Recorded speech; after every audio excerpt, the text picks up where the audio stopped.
Windrush to Lewisham, Memoirs of Uncle George by W. George Brown, is the story of one of the first black property owners and developers in the UK. His niece, Rose Fowler, came to stay with the Browns when she was sent for from Jamaica by her father, who was living in Manchester at the time, but when she arrived in London, her father never came to collect her. He was supposed to come and pick me up, but he didn't. Okay. And when he did come, I didn't want to go because Mr. and Mrs. Brown, they were so nice to me.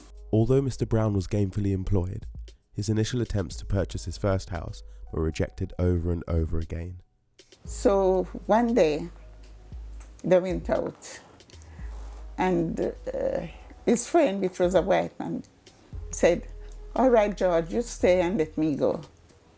And he went, and he got everything done in George's name.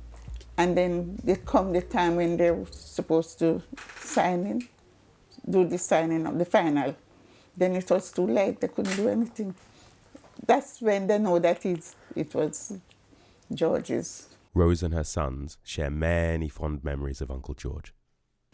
I'm sure you've got like millions of stories to tell from that period. Yeah, but remember, I'm old, so I can't remember. I know that's Winston. I just wonder why you couldn't buy him a pair of trousers that could fit him. He's a baby. George was very well known for campaigning to change both perceptions and relations. He's on the bus, and the bus conductor is giving him a hard time.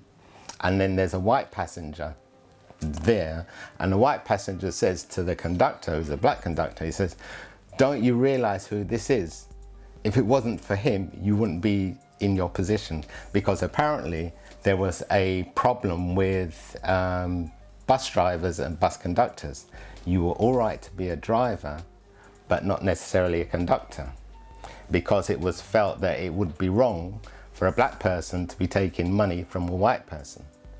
So when this chap was there giving him a hard time on the bus, it was the white person that said, "Do you not realise who you're talking to?"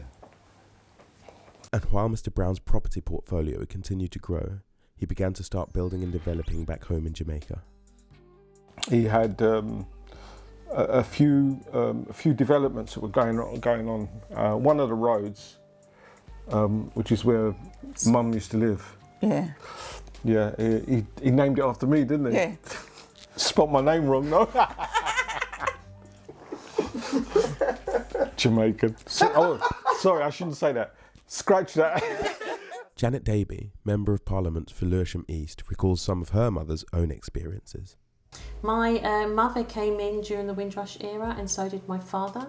My mother came thinking she was coming to the motherland. She came as a British subject at the time.